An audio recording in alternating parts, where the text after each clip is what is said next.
هو الأستاذ مش صاحب الدعوة وقال أنا عندي مشاكل مع سيدنا معاوية؟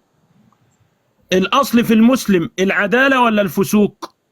قول لي كده يا أستاذ، الأصل فيك إنك عدل ولا فاسق؟ أستاذ مصري، الأصل إن المسلم عدل ولا فاسق قبل ما نبدأ حوار؟ عدل. عدل. لازم هو لا، هو اللي عنده مشكلة، لازم يبقى أنا اللي هجيب دليل أدى إلى الفسوق. هو اللي عنده مشكلة، هو اللي لازم يبدأ يقول ايه مشكلته. انا على البراءة الاصلية، انا على العدالة. انت عندك مشكلة اتفضل، ما عندكش انتهى الحوار والسلام عليكم. اديله الحوار يبدأ مداخلته عشان نبدأ تسجيل الحوار. يا اخوانا اللي هيسجل اعطيه 3 دقائق يقول اللي هو عايزه، خلاص. مش عايز يتكلم انا هبدأ اتكلم. هنعملها 5 و5 والناس اللي لا يا مصري 3 ما نحتاج كل هذا الوقت يا سيدي. 3 دقايق بس، 5 كتير جدا. الآن يا اخوانا، الآن الله يرضى عنكم اللي هيسجل يبدأ تسجيل من الآن من طيب، هذا الرجل البارح هو وصاحبه قالوا أنهم يطلبونني في مناظرة لمعاوية. أصبحت الآن أنا صاحب الادعاء، ومن هنا تفهم هذا التدليس. الآن أنا جئت لكي أناظرهم في معاوية، فهم يقولون أن معاوية رضي الله عنه، وأنه الله قد أرضاه، وأنه من صحابة رسول الله صلى الله عليه وسلم، وأنه الأصل فيه براءة الذمة، والرجل مسكين وإحنا جايين نفتري عليه. فليتفضل فليثبت لنا ذلك، وليبين لنا قيمة هذا الرجل من الكتاب والسنة. ونحن سنبين اليوم للمسلمين من هو معاوية في نقد بناء موضوعي، ليس فيه سب ولا شتم ولا تعدي، وإنما من باب إظهار الحقيقة للأجيال المقبلة لكي تعود هذه الأمة وتعرف المسار الذي تم الانحراف فيه ونصلح المسار. فليتفضل المشكور الأخ، أعطيه باقي وقتي، يعرفنا من هو معاوية. وهو قال أن معاوية بريء، فليظهر لنا أين تمت براءته، وليعرفنا إن كان هو من الذين رضي الله عنهم وأرضاهم أين رضي الله عنه، وليتفضل من الكتاب والسنة. يا أخ مصري، لو قال لي قال شنكشوك وبنكتوك وكذا، اعتبر المناظرة انتهت. قال الله قال الرسول محمد صلى الله عليه وسلم في حديث صحيح، في حديث صحيح، تمام؟ أما يأتيني بحديث صححه هو وجماعته فليس ملزم للمسلمين. تفضل.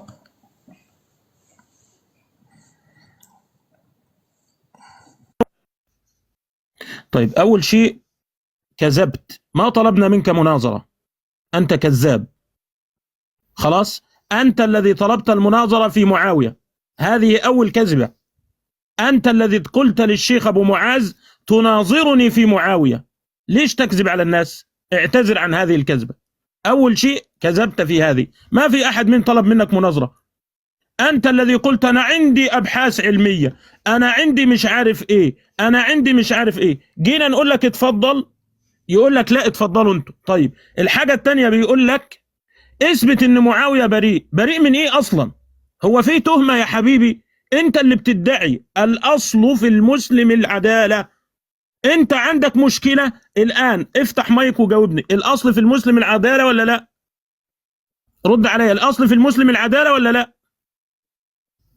الأصل في المسلم العدالة ولا لا؟ افتح المايك. الأصل في المسلم العدالة ولا الفسوق؟ الأصل في المسلم العدالة وهو حي. إيه؟ بعد ما يموت بقى فاسق؟ وإن مات ورأينا الجرم والإجرام وجب علينا أن نشهد كما قال الله عز وجل. جميل جدا. يبقى الآن أنت الآن الأصل في المسلم أنه عدل، وأنت بتقول إن أنت شفت أنه فسق، يبقى أنت اللي مدعي. اتفضل ائتنا، الحمد لله، هو الذي سيأتي بالدليل، احنا مش هنعمل حاجة خالص. أما الأدلة عندنا كثيرة. الأصل في المسلم اعترف العدالة، حلو كده، بيقول أنا عندي أدلة أنه خرج عن هذه العدالة. اتفضل هاتنا، أنا قاعد مكاني مش هتحرك ولن أفتح بأي كلمة، لأنك أنت اللي مدعي، أنت اللي طلبت المناظرة. أنا هقعد أهو وهعطيك الوقت، قول لنا الدليل اللي أنت شفت فيه انه خرج عن هذه العداله. يلا يا استاذ انا مش عايز وقت، اتفضل يا حبيبي. يا أستاذ مصري، خلص يا هذا عرفاوي. الرجل يلا. هذا الرجل قلت لك في البداية لن يجيب، ودائما يرسلوه لي عشان يشوفوا أنا إيش المعلومات اللي عندي، وبعد بكرة يطلع الثاني بتاعهم ويناظرني. فهو عاملين له حق التجارب. عندك إيه؟ أعطي الوقت معلومات عندك إيه؟ أنت ما عندكش أي حاجة الآن. أنت فارغ علميا. أعطي الوقت، حول له الوقت. اقفل المايك. قلت له أنت تقول للناس اقفل المايك. اقفل المايك يا أستاذ مصري يا حبيب الله يرضى عنك. شخص ما يعرف قواعد الحوار كيف يتصدى الحوار؟ معلومات علمية إيه اللي عندك؟ أقسم بالله العظيم ما عندك شيء. أنا كل يوم أجلدك، التسجيلات بتاعتك ستنشر كلها. أنا آسف على الكلمة. الآن يا أستاذ أنا بقول لك أنت صاحب الدعوة، تقول لي معلومات إيه؟ اتفضل يا حبيبي، أنت صاحب الدعوة. بما أنك أقررت أن الأصل في المسلم العدالة، وأنت بتقول هو خرج عن هذه العدالة، يبقى أنت اللي لازم تأتي بالدليل. هنفضل نعلمك قواعد الحوار يا أستاذ. اتفضل.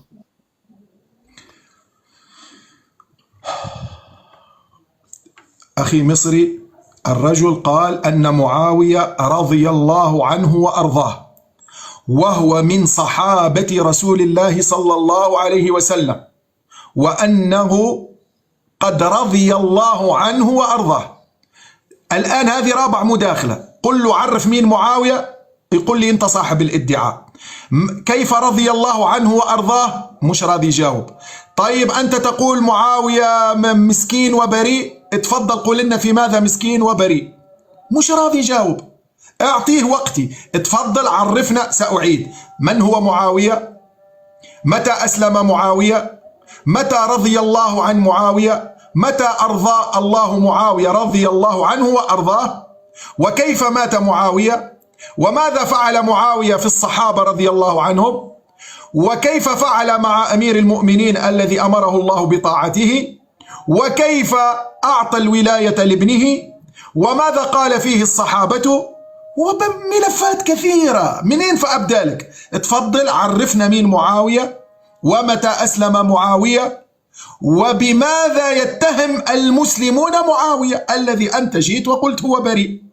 أنا اليوم سأظهر للناس من معاوية. تفضل.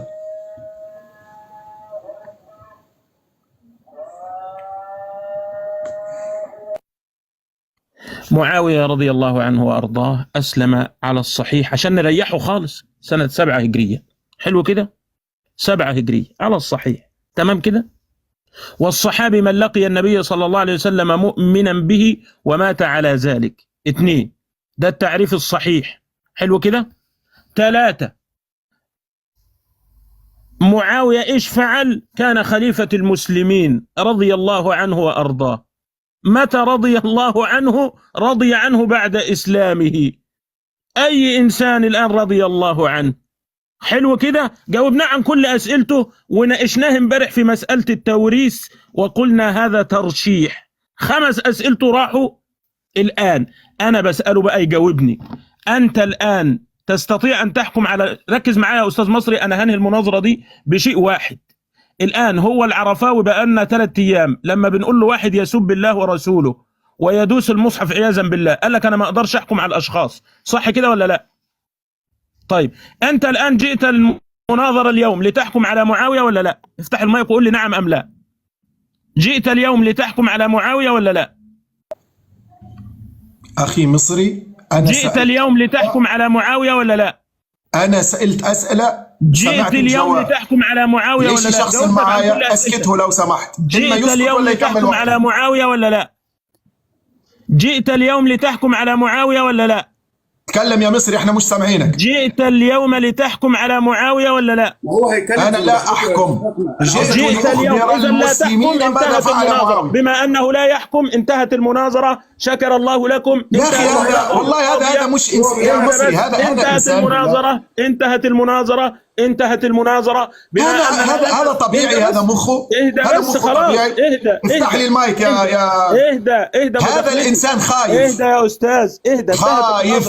انتهت بالقاضي. هذا الإنسان خايف ويقول انتهت المناظرة. بس هنكمل معاك، ما تقلقش، هنكمل معاك. يلا. متى أسلم معاوية؟ متى أسلم معاوية؟ اقفل المايك. متى أسلم معاوية؟ اقفل المايك مداخلتي. طب قل متى أسلم معاوية؟ جاوبتك انت، ما سمعتش ما سجلتش، دي مشكلتك. اهدى، اقفل المايك، اقفل المايك. هل انا قلت متى اسلم معاويه؟ قلت له في السنه السابعه للهجره. حلو كده، انتهت المناظره بما انه لا يستطيع ان يحكم على معاويه. اذا لا فائده من هذا العبث ولا فائده من هذا الجدل الا ان يتراجع وان يقول انا جئت لاحكم على معاويه، وساعتها ينهدم بنيانه اللي بقالنا اسبوع بنقول له احكم بيقول لك انا ما اقدرش. يبقى ايه فائده الحوار؟ انا بوريك ان انا انهيت المناظره بالقاضيه، وسأبين لك مزيد بيان وإيضاح كيف يتناقض العرفاوي مع نفسه. تفضل يا أستاذ عرفاوي، يلا.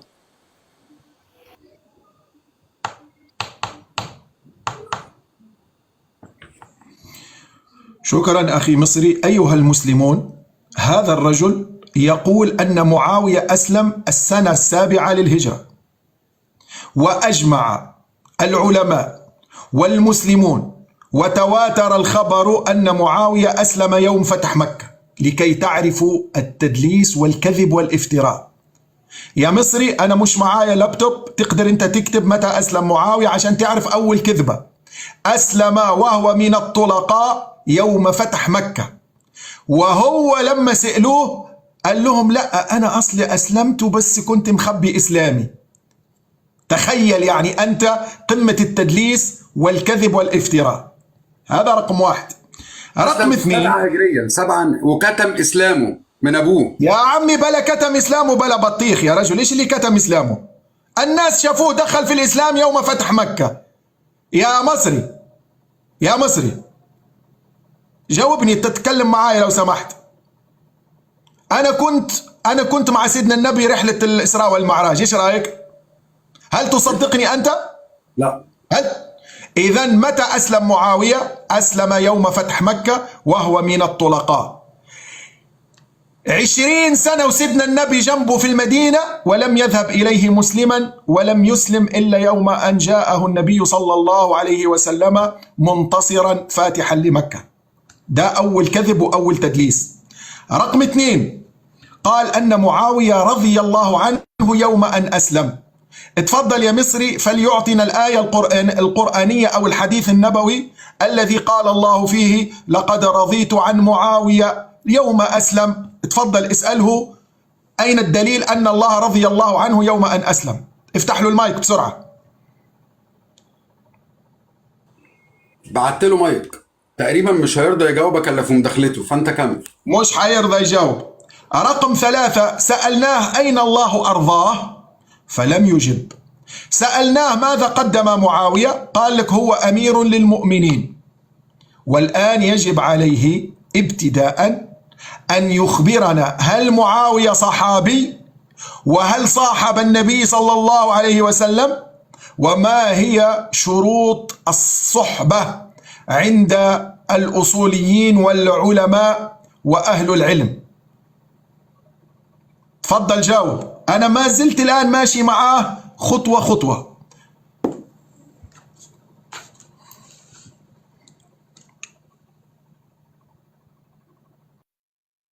شوفوا يا اخوانا الفرق بينه وبينه، كل اسئلته متى اسلم معاويه قلنا له، قال ان هو من الطلقاء 7 8 ليس محل النزاع، خلاص سلمنا لك انه بعد الفتح. هو مساله الطلقاء ده مش تدليس يا حبيبي. هو ايه اللي شفت؟ احنا بنقول لك الاقوال، انت عايز 7 8 9 من الطلقاء، دي فيها مشكله. العباس من الطلقاء. متى اسلم العباس؟ افتح المايك. متى اسلم العباس؟ خلاص اذا الان مساله الطلقاء ليس فيها عيب ولا يا مصري نحن نتكلم في معاويه ولا العباس؟ ايه ده يا استاذ؟ اقفل المايك. كلم الراجل ده يتكلم في معاويه ولا يجيب سيره العباس على فمه. اقفل المايك، اقفل المايك. الان يا جماعه الخير هو بيعيب عليه بايه؟ بانهم من الطلقاء. الطلقاء مش عيبه، والا كان العباس ده نقض عليك، والا يكون ده طعن في العباس عم النبي لانه اسلم عام الفتح. انتهينا من هذه، انتهينا من هذه. قال انا عايز دليل في التعيين على ان النبي صلى الله على ان الله عز وجل رضي على معاويه بعينه. انا عايز اي ايه تدل على ان الله رضي على اي صحابي بعينه. هو انت بتلزم الناس بما لا يلتزمون؟ ما هي العمومات المسلم، ربنا راضي عن المسلم ولا لا؟ ما دام اسلم ودخل في عقده فهو راض عنه. بقول لك انا عايز دليل على ان ربنا لما اسلم معاويه يقول له لقد رضيت عنك يا معاويه. طب انا عايز لقد رضيت عنك يا عبد الله بن عمر، لقد رضيت عنك يا عبد الله بن العباس، لقد رضيت عنك يا فلان، لقد رضيت عنك يا فلان. 30,000 صحابي يقولهم لي، او 120 على رايه و130. ايه الالزامات الخايبه دي؟ 3. الآن قال تعريف الصحابي. تعريف الصحابي عند أهل الحديث عرفته لك: من لقي النبي مؤمنا به ومات على ذلك. أما تعريف الصحابي عند الأصوليين ما هوش هو ده التعريف اللي مرضي عنه. قال الصحبة عند الأصوليين قالوا إيه؟ من طالت صحبته. وقد رد عليه العلماء وقد ردوا عليه، والتحقيق أن الصحابي من لقي النبي مؤمنا به ومات على ذلك. كل أسئلتك جاوبت عنها يا عرفاوي. أنت بين يدي وبين قبضتي. الآن بقى سؤالي الجديد: أنت حكمت على معاوية بأنه خرج عن الإسلام أو عن العدالة بأعماله أم بماذا؟ افتح المايك وجاوبني. يلا. أخرجت معاوية من الإسلام أو من الإيمان بأعماله أم بماذا؟ افتح قول لي بماذا. يلا يا أستاذ عرفاوي. أستاذ عرفاوي أنا هخليك تبطل مذهبك كله النهاردة. أستاذ عرفاوي جاوبني يا حبيبي. عرفاوي، أبو محمد، أبو علي. هو الراجل ده جالس على حاجة بتوجعه يا مصري ولا إيه؟ الله يسامحك الله يسامحك. عادي عادي مش عيب. مشكلة. لا لا لا لا مش مشكلة مش مشكلة. لا لا لا مش مشكلة مش مشكلة مش مشكلة. جاوبني. مش مشكلة. أنا عارف إن أنت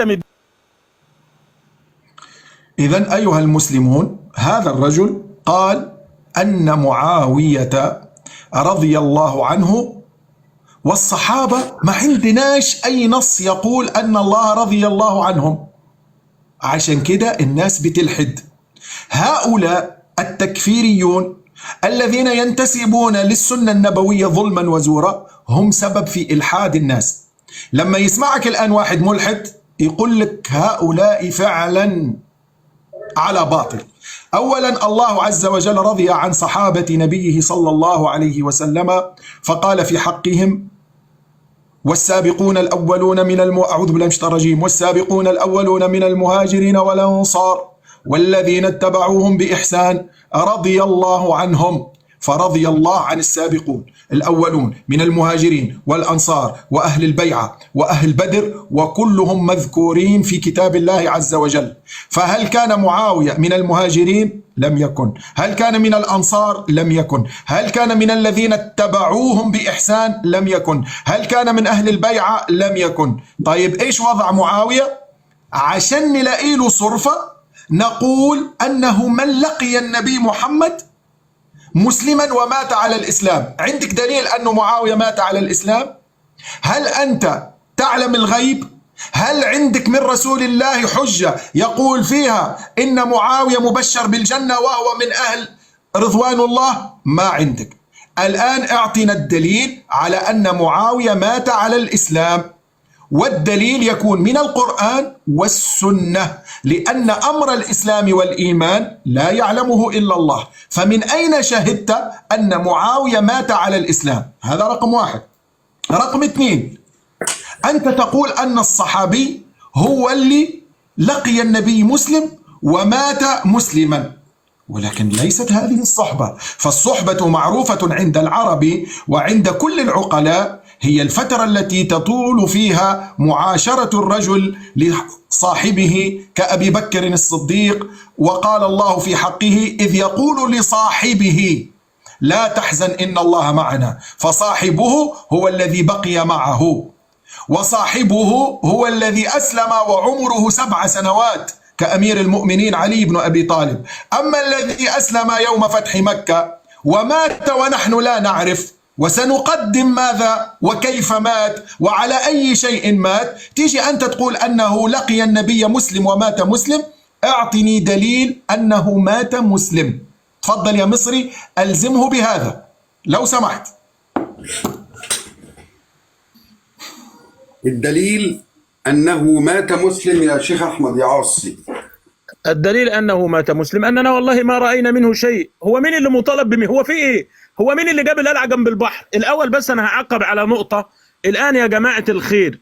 مين اللي يقول إن أنا الراجل أصل أنه مسلم وقد شهد أن لا إله إلا الله محمد رسول الله، فما لم يأتي بعمل كفر زي ما بنقول له، ده هو بيقول لك حتى لو أتى بعمل كفر أنا لا أقول عنه بأنه كافر، أنا بقول لو أتى بعمل كفر هذا القول كفر. لكن العرفاوي المفروض ما يتكلمش في المسألة دي خالص، أنت بتهد أصولك اللي أنت بتأصلها. حلو كده. ثم الأمر الثاني، أنا يا جماعة الخير قلت إن الصحابة لم يرضى الله عنهم، ولا قلت له يا عرفاوي أنت بتقول لي أنا عايز آية بتقول لقد رضي الله عن معاوية، قلت له هات لي لقد رضي الله عن العباس، لقد رضي الله عن فلان، لقد رضي الله عن فلان، لقد رضي الله عن فلان.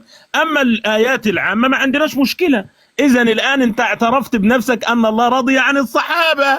شطور يا عرفاوي، يا جميل، يا لذيذ، برافو عليك. يبقى مش لازم، شفت بقى، شفت الفكاكة وقعته إزاي؟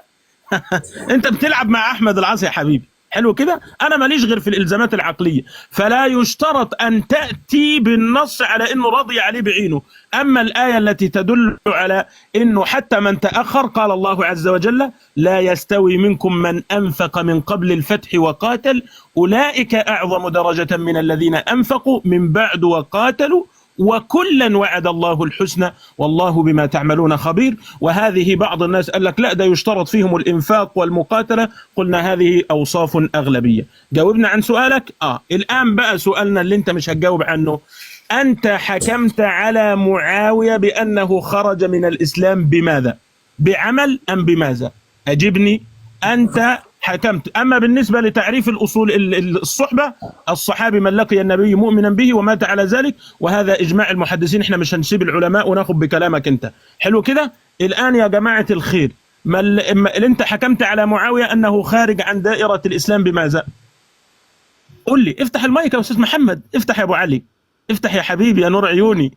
أنت حكمت على معاوية أنه خرج عن دائرة الإسلام بماذا؟ أنت تقول العمل، لو أنه سب الله وسب الرسول لا نخرجه من دائرة الإسلام. هتتناقض مع نفسك.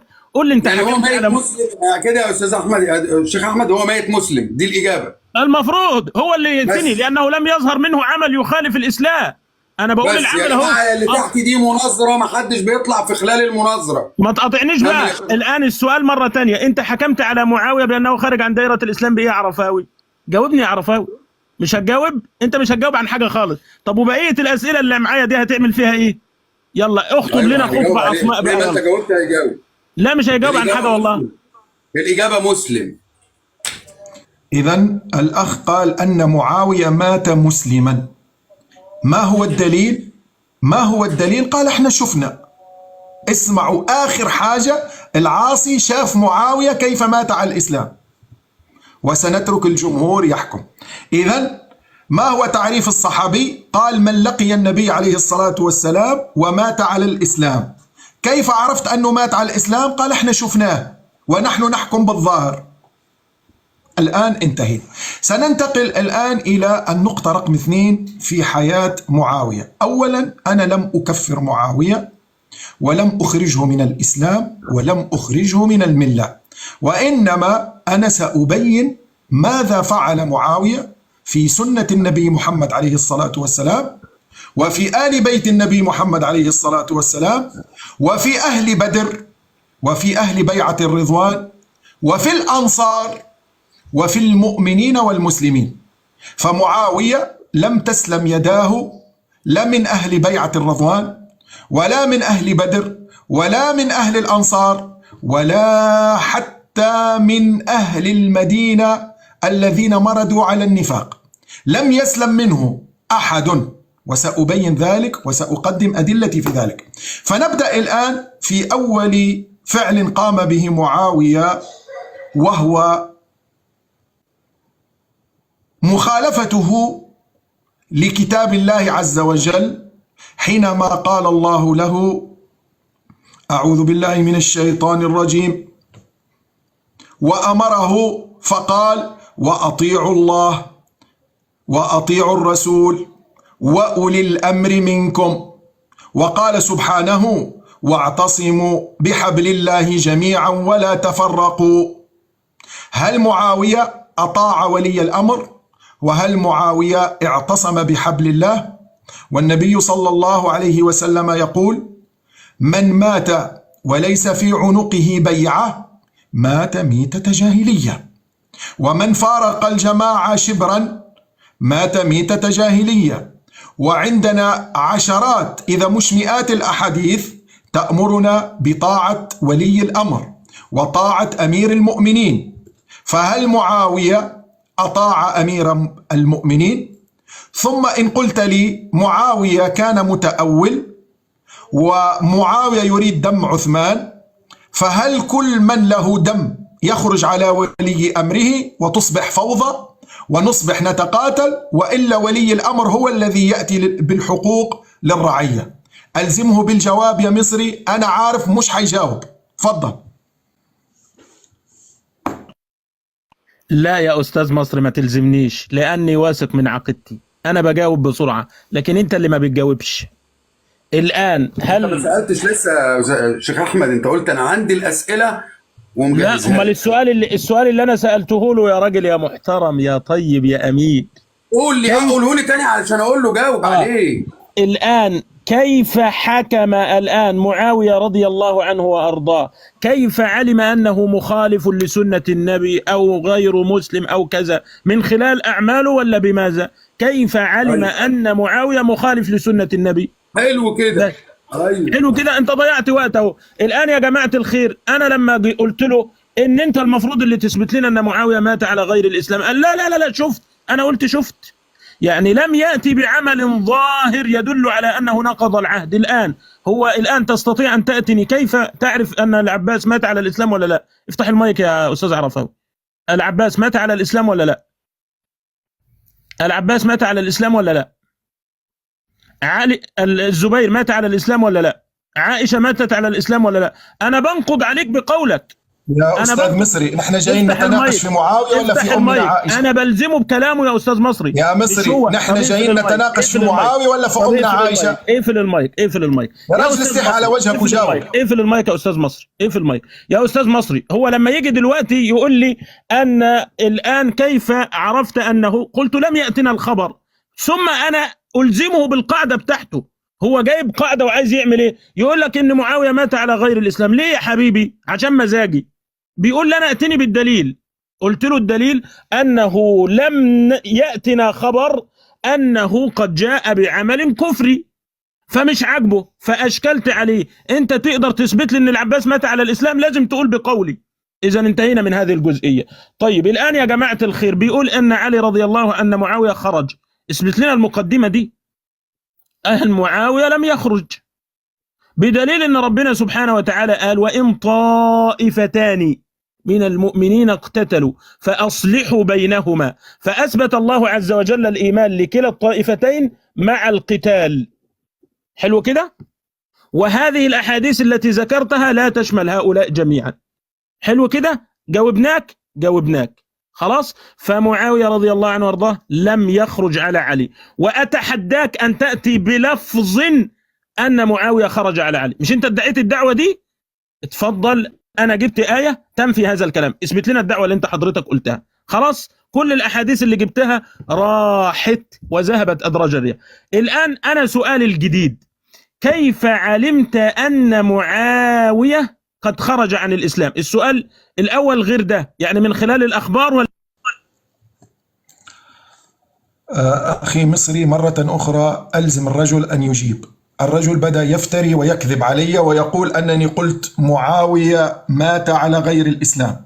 هو الذي قال معاوية مات مسلما. أنا سألت ما هو دليلك فلم يجب. بس هو عنده سؤال، قال له سؤاله كيف علمت أنه مخالف لسنة النبي؟ طيب إذن هو ما عنده دليل على أنه مات على الإسلام، فيريد أن يجعلني أنا قلت أن الرجل مات كافرا، وأنا لم أقل ذلك. هذا رقم واحد. يقول كيف عرفت أن معاوية خرج على سنة النبي عليه الصلاة والسلام؟ عرفنا ذلك من فعله وتاريخه وفترة حكمه وأفعاله التي فعلها. فأول فعل معاوية قال بفمه أنا لا أبايع ولم أبايع. فهل يحق للمسلم أن لا يبايع سلطانه وولي أمره؟ يعني أنت يا أخ مصري ألزمه بهذا. هل يحق لي أنا كمسلم إذا عندي ولي أمر لا أبايعه؟ يعني على مزاجي هي، أنا لو عايز أبايع أبايع، مش عايز أبايع أنا حر. فهل البيعة لازمة واجبة في حق المسلم وهلا هي أمر اختياري؟ اسأله بالله عليك بسرعة.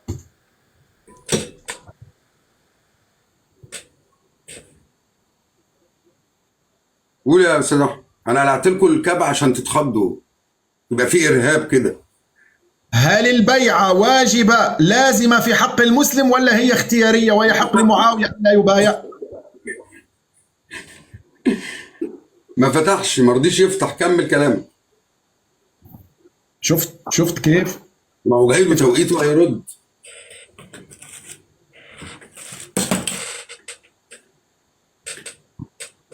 انا شفت او ما رضيش يرد الا في توقيته.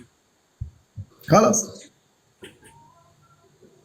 الراجل ده يقول انه هو جلدني انا واني انا هربت منه في المناظرة، وشوف هو لا يستطيع حتى ان يرد.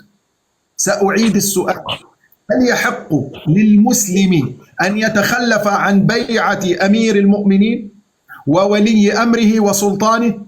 هل يحق للمسلم ان يختار يبايع او لا يبايع، ام هو امر واجب وان الذي لا يبايع ويموت فقد مات ميتة جاهلية؟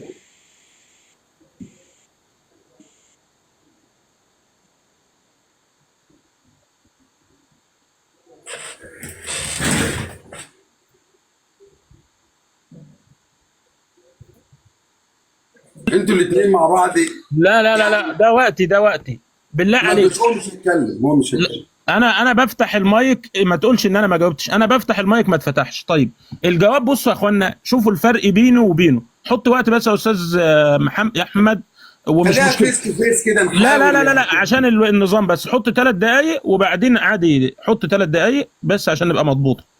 من غير وهو يبقى يفتح المايك عادي، مش مشكله. الان يا جماعه الخير، ركزوا الفرق بين اي مداخله عندي واي مداخله عنده. انا كده.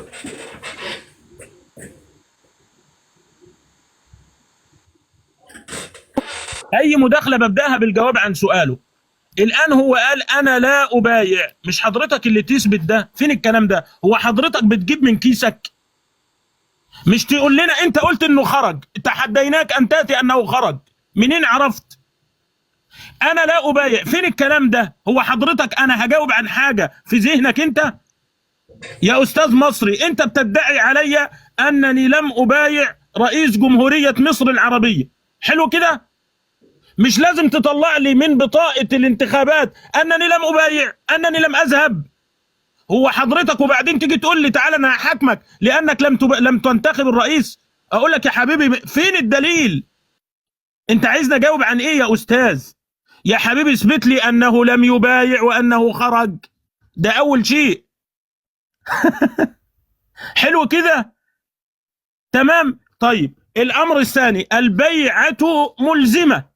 انا بجاوبك اهو، البيعة ملزمة، لكن قد يحدث بعض الامور. حلو كده؟ زي بالضبط كده ما حدث من عبد الله بن عمر وحدث من بعض الصحابة انهم تأخروا عن البيعة ثم بايعوا بعد ذلك. حلو كده يا حبيبي؟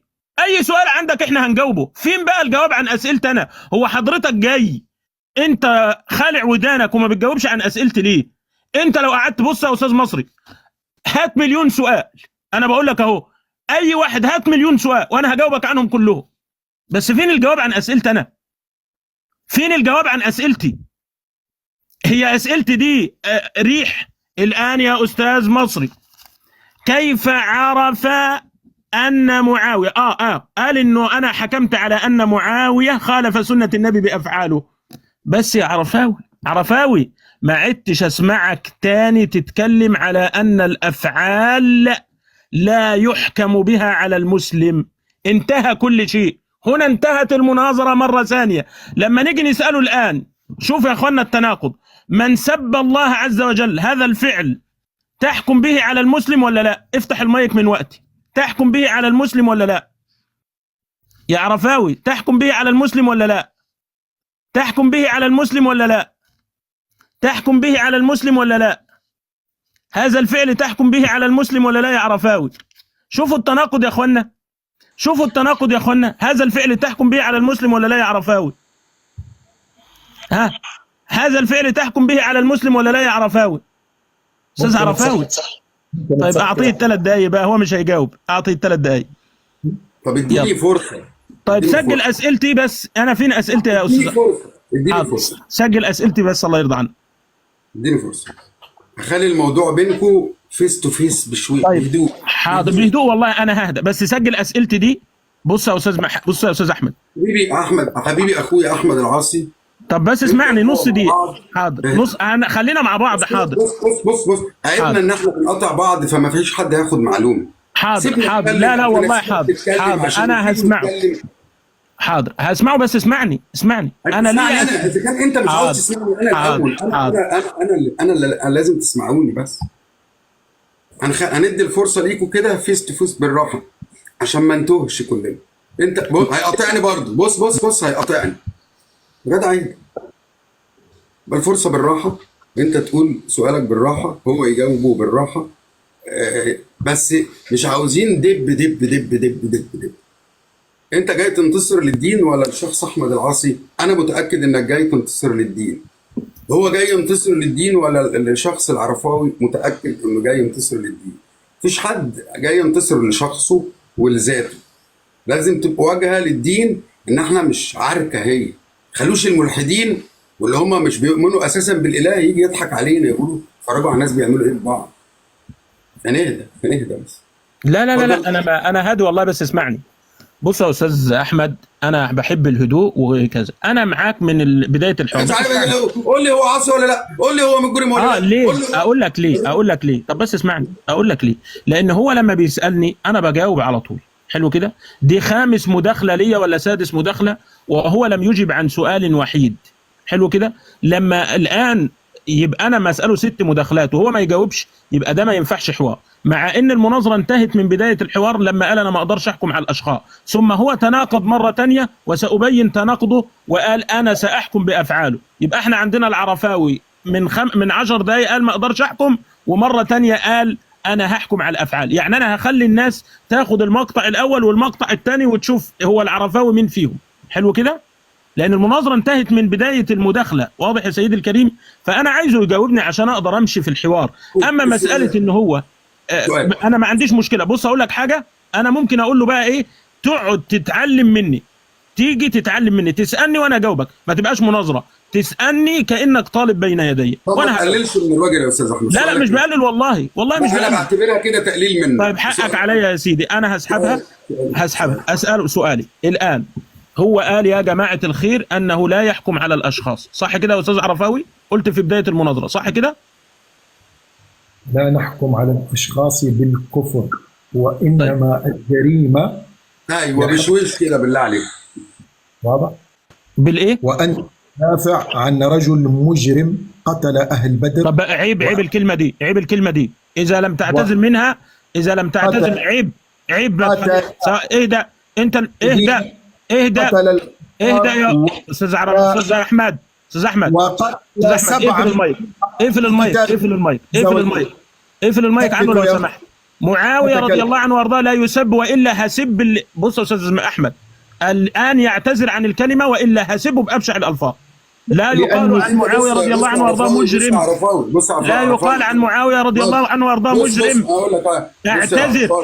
اعتذر ماشي اتفضل. استنى بس، اعتذر.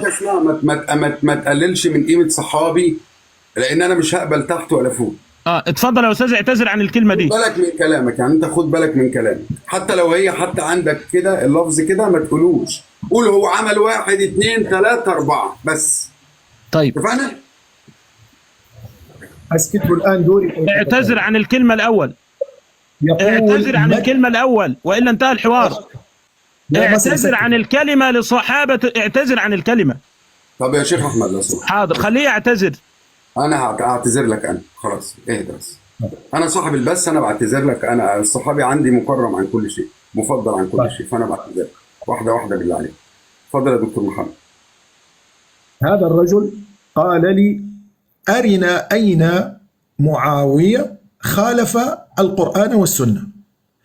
في منطقة اسمها الرقة، هذه قريبة من الحدود التركية، في أرض اسمها صفين، خرج فيها معاوية وقتل فيها 700 من صحابة رسول الله، وقتل فيها عمار الذي قال فيه النبي صلى الله عليه وسلم: ويح عمار تقتله الفئة الباغية، يدعوهم إلى الجنة ويدعونه إلى النار.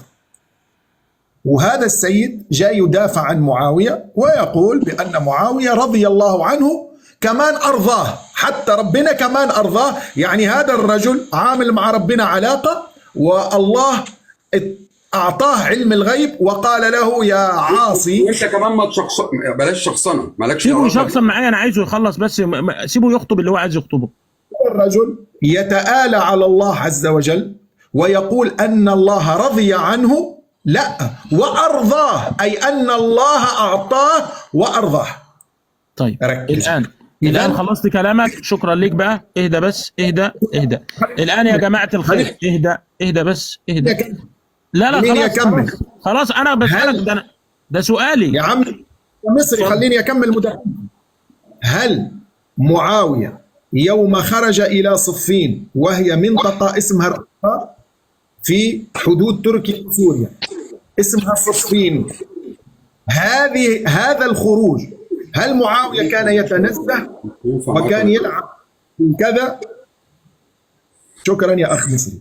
هذا الرجل يأتي قدام 500 شخص ويقول: أنا لا أعلم أين معاوية أخطأ، أنا لا أعلم أين معاوية خالف الكتاب والسنة. يعني أنت ما تعرفش؟ طب إحنا سنعرفك. في أرض يقال لها صفين خرج معاوية حاملا سيفه على ابني رسول الله الحسن والحسين رضي الله عنهما، وحمله على ولي أمره وأمير المؤمنين علي بن أبي طالب، وحمله على أهل بدر وأهل بيعة الرضوان وأهل العقبة، وحمله على السابقون الأولون من المهاجرين والأنصار، الذي أنت زورا تدعي أنك من أهل السنة والجماعة وتقول بأن الله رضي عن هذا الرجل وأرضاه، وهو الذي قتل 700 من صحابة رسول الله صلى الله عليه وسلم. اتفضل، هل عمار قتله جيش معاوية ولا عمار قتله يمكن سوبرمان جاء كذا وقتل عمار وطلع؟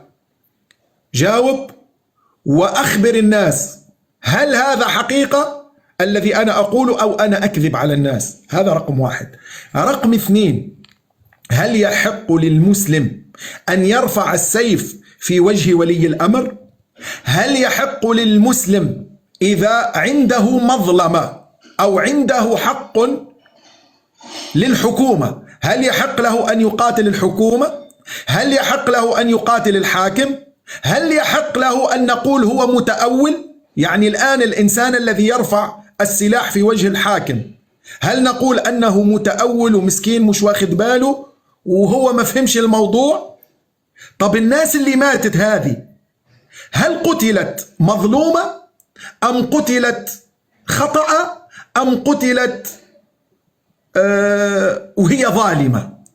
الذين ماتوا من أهل بدر وماتوا من الصحابة، هل قتلوا وهم ظالمون أم قتلوا وهم مظلومون أم قتلوا عبثا؟ والله عز وجل يقول: من قتل نفسا واحدة فكأنما قتل الناس جميعا، فما بالك بمن قتل أهل بدر وأهل بيعة الرضوان وأهل العقبة وأهل المدينة والأنصار؟ ما حكمه عند الله عز وجل؟ اتفضل يا مصري، إن لم يجب على هذا السؤال أنا ما راح أكمل معاه لأنه لا يجيب.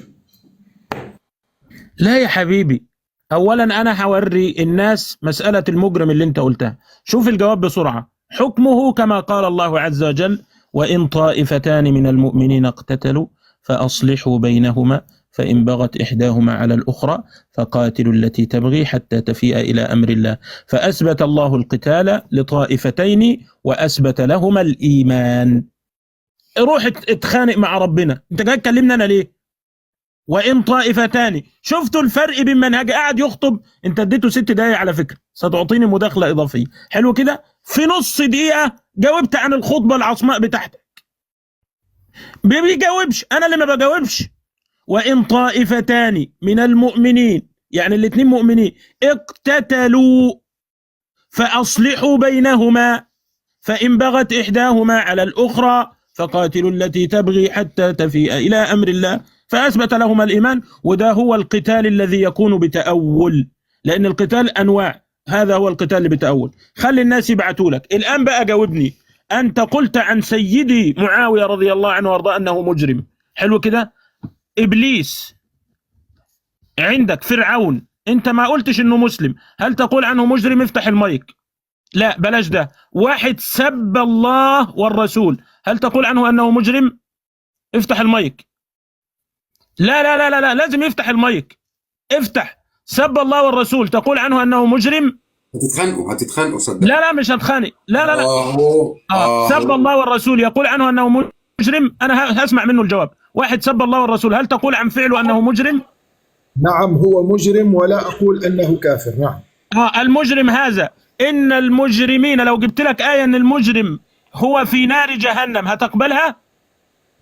قد يدخل المجرم إلى النار ويعاقب ثم يدخل إلى الجنة، ولا يعني ما فيش مشكلة. يعني الآن هذا المجرم هذا الفعل فعل فعل كفري.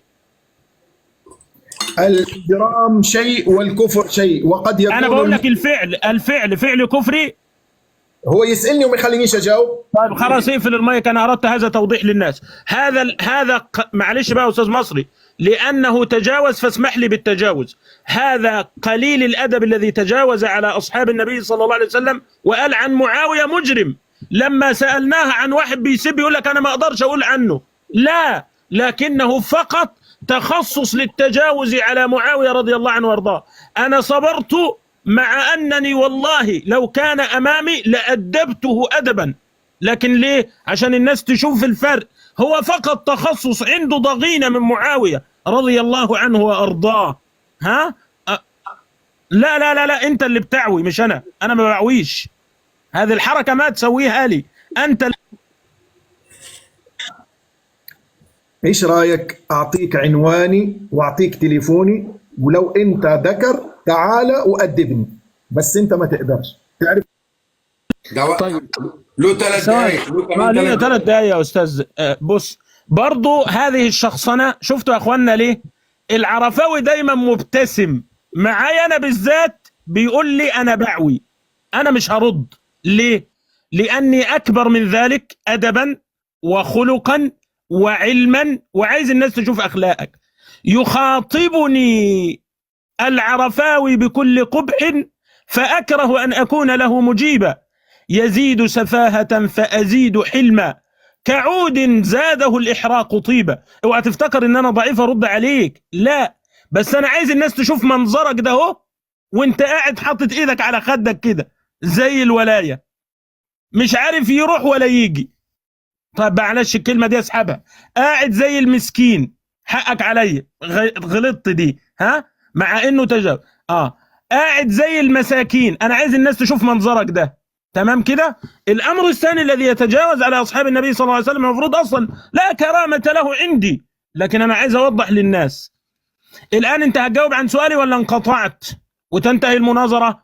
انا جاوبتك عن كل اسئلتك، هتفتح المايك تجاوب عن سؤالي ولا نشوف حد يجاوب عن اسئلتنا، بما ان ده حالك ومآلك. والمناظرة من وجهة نظري انتهت بالقاضية لما قال انا لا استطيع ان احكم على الناس.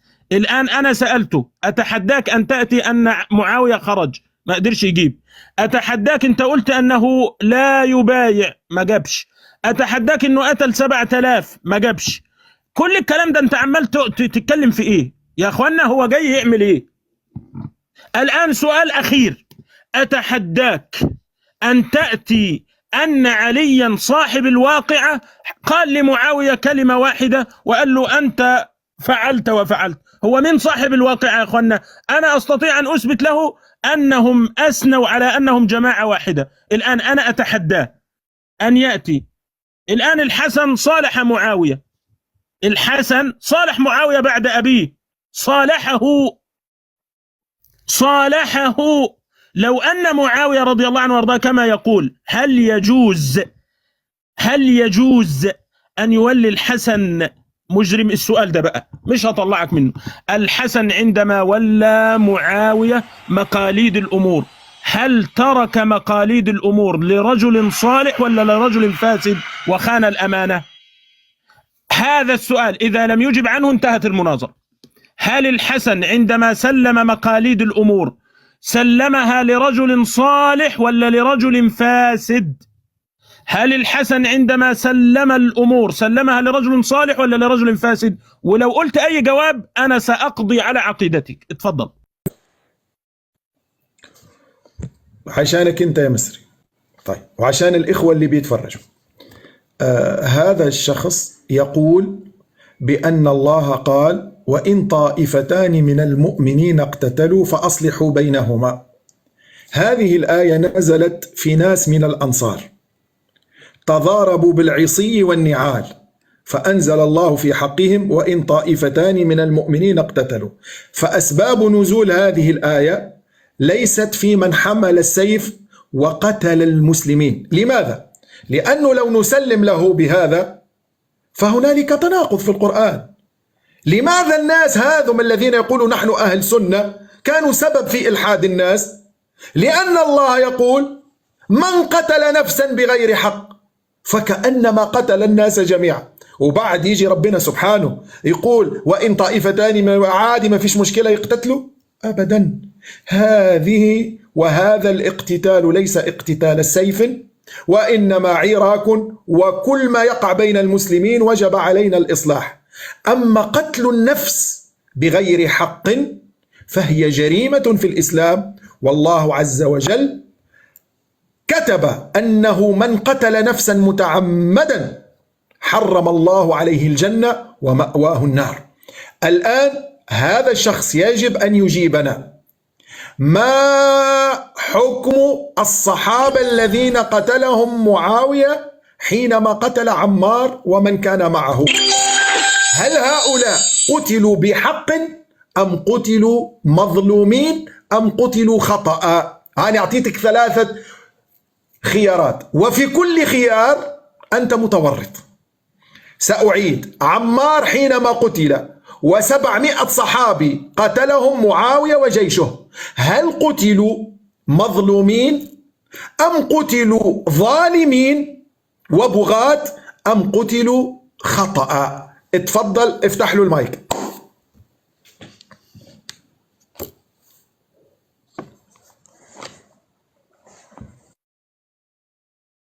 طيب شوفوا يا أخوانا أنا بجاوبه ليه.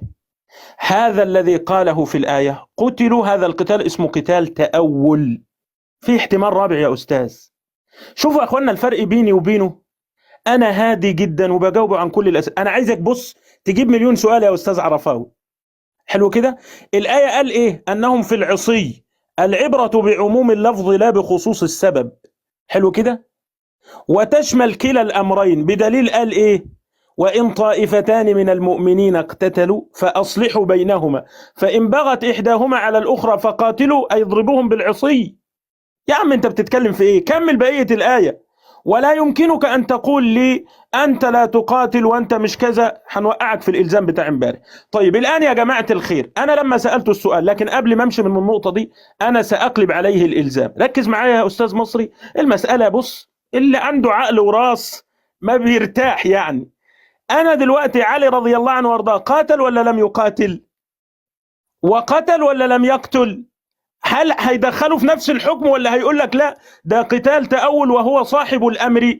هو صاحب الأمر. وكذلك الفئة الثانية، صح ولا لا؟ مش المفروض هو بيقول إيه؟ إن الفريقين اتقتلوا، صح كده؟ المفروض الحكم يمشي على الكل. فإن خصصت لأن علي رضي الله، ده من باب الإلزام له عشان يبقى فاهم. أنا بلزمه بكلامه. فإن خصصت عليا لأنه صاحب الحق فالآخر كان متأول. إن خصصت أن علي رضي الله عنه وارضاه صاحب الحق فالآخر كان متأولا. انتهت القضية في هذه. الآن الآية اللي أنت قلتها يا شيخ أحمد مش كده في فئة باغية على فئة؟ ما فيش مشكلة، ما أنا عنديش مشكلة إن في فئة باغية، لكن الاثنين الثاني متأول ولا يلزم إنه كافر. بس أنا ما عنديش مشكلة، ما هو الآية بتقول أصلا كده: وإن طائفتان من المؤمنين اقتتلوا فأصلحوا بينهما فإن بغت. هو احنا قلنا حاجة غير كده؟ فإن بغت إحداهما على الأخرى، ما عندي، بس الاثنين مؤمنين، أنا ما عنديش مشكلة. الآن بقى يا جماعة الخير بالله عليكم، هو الأستاذ محمد، وأنا نسيت والله عنوانك ابعته لي واحجز لي وأنا هجي لك، عشان ما تقولش انا بقى ممكن ابعت لك عنواني. احجز لي وانا اجي لك. محدش بيروح لحد، ما انا قلت عنواني محدش جاي. لا وانا ابعت لك عنواني واحجز لك على حسابي وتشرفني، بس انا هكرمك بقى، مش كذا خلاص. لان انا لما اجي ازورك ضيف، لكن لما نتقابل في مكان بقى نبقى نعمل اللي احنا عايزين نعمله. الان بقى فين جواب سؤالي؟ الحسن عندما سلم الامور لمعاوية سلمها لرجل صالح ام فاسد؟ الحسن عندما أغنيها، أجيب ربابة، أجيب بيانو، سؤال واحد يتيم. الحسن عندما سلم الأمور لمعاوية سلمها لرجل صالح أم فاسد؟ الحسن عندما سلم الأمر لمعاوية سلمها لرجل صالح أم فاسد؟ الحسن أغنيها لك. رد يا عم، يا عم رد. أخي مصري سمعت ولا هتبقوا في اللذيذ؟ سمعت الرجل لذيذ والله، بس يجاوبني. يقول ويهددني واعطيني عنوانك انا بهدده بالله عليك؟ انا احجزه بالله عليك؟ ده تهديد؟ هاك سمعت. طيب. لا انا هددتك، بقول لك ابعت لي وانا اجي اتفسح يومين. هنشرب شاي. بقول لك اجي اتفسح يومين.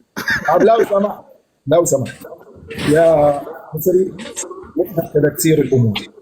انا سالت سؤال المفروض يتجاوب عليه. هذا الرجل قال وإن طائفتان من المؤمنين اقتتلوا، قلنا له هذه نزلت في من تضاربوا بالعصي والنعال من الأنصار، نزلت في حقهم. فهو قال ما فيش مشكلة سواء عصي ولا سيوف، عشان الواحد اللي بيضربوه بعصا زي اللي بيضربوه بسيف، الاثنين عنده ايزي، ما فيش مشكلة، عشان تعرف التدليس. الآن الذي مات من المهاجرين والأنصار وأهل بدر وعلى رأسهم عمار، هل هؤلاء قتلوا ظالمين أو مظلومين أو قتلوا خطأ؟ يجاوبني هكذا، يفتح المايك يقول لي ظالمين مظلومين خطأ. تفضل.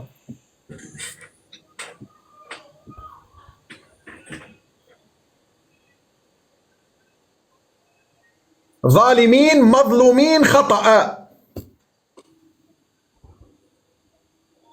كده مش هيرد طالما ما رضيش يقبل. اعطيه من وقتي يا مصري. ما انا فتحت له المايك ما قبلش. لا انا بعت لك والله. يعني انت قبلت وانا قفلت لك؟ طب اكتبها، ممكن تكتب الاجابه؟ لا ما يقدرش يفتح من عنده. سكت لي انا واعطيني الجواب. يقول لك متأولين. يعرفنا ما هو التأول، يعرفنا ما هو التأول. يلا ما هو التأول؟ اديله هو الوقت. اديله يعرفنا ما هو التأول. افتح لنا احنا الاثنين يا مصري في نفس الوقت. اهو يا رب تتخانقوا عشان اعمل توقيت تاني. لا وقته خلص. ده وقتي انا ما جاوبش عن سؤال، انا هجاوب الان. اقفل المايك. ايه ده يا استاذ؟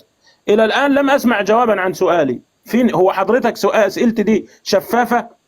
اسئلتي دي ما عليها حظر فيتو مثلا؟ هو حضرتك جاي النهارده اقفل المايك وحط لي وقت. طيب خلاص اقفل المايك. نحن نتكلم في معاوية وليس في الحسن. والله الان بس ايه ده؟ اقفل هو معاوية. اقفل المايك لو سمحت. اقفل المايك لو سمحت. طب اقفل المايك لو سمحت. طب اقفل المايك لو سمحت. طب اقفل المايك. حط عداد يا استاذ مصر الله يرضى عنك. ماشي حط عداد. اعمل دقيقة لو سمحت. اعمل واحد. لا خلاص اهدى بقى. الله يهديك. اعملها اتنين يا اولاد. حطها دقيقتين ما فيش مشكلة. انا ما عنديش اي مشكلة، ان شاء الله تكون نص دقيقة. تتخانقوا مع بعض ليه؟ احنا كبار في السن، انا اكبركم سنا، نسمعوا كلامي. احنا مش بنتخانق. حط دقيقتين بس الله يرضى. طيب يا جماعة الخير، هو أنا أسئلتي شفافة؟ بيقول لك أنا مش بتكلم عن الحسن، وأنا كلمتك عن الحسن، أنا بكلمك عن معاوية. الآن لما سلم الحسن الأمر لمعاوية، سلمها لرجل صالح أم فاسد؟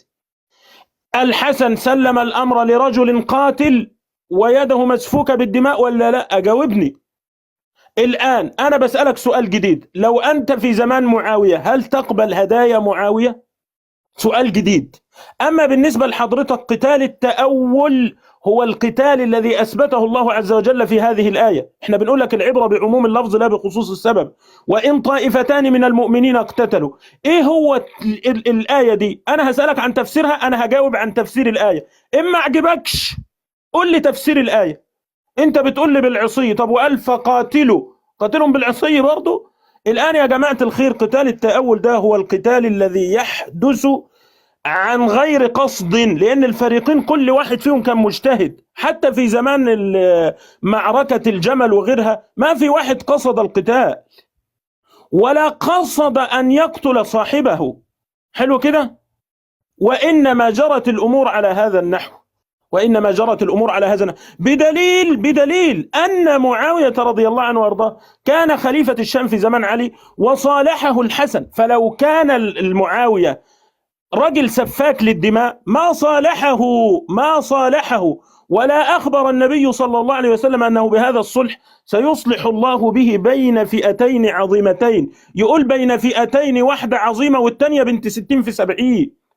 انت بتذم النبي. الآن أنا بسألك سؤال جديد، هل قال النبي صلى الله عليه وسلم سيصلح الله بهذا الصلح بين فئتين عظيمتين؟ ومن هي الفئة الثانية؟ يا عم جاوبنا الله يهديك، يا عم جاوبنا الله يهديك، يا عم جاوبنا الله يهديك. الله جاوبوا. أيها المسلمون، سأعيد السؤال. هل عمار حينما قتل والصحابة الذين قتلوا معه هل قتلوا ظالمين أو مظلومين؟ قال لك متأولين، والتأول مذكور في القرآن الكريم. ايه الراجل جاوبك؟ يعرفنا ما هو التأويل. دي رابع مرة، افتح له المايك. ما هو التأويل وما معنى متأول؟ تفضل. اقبل بسرعة يا عم أحمد، اقبل. اهو مش هيقبل ويقول لي انت ما بعتليش. اهو انا عارف.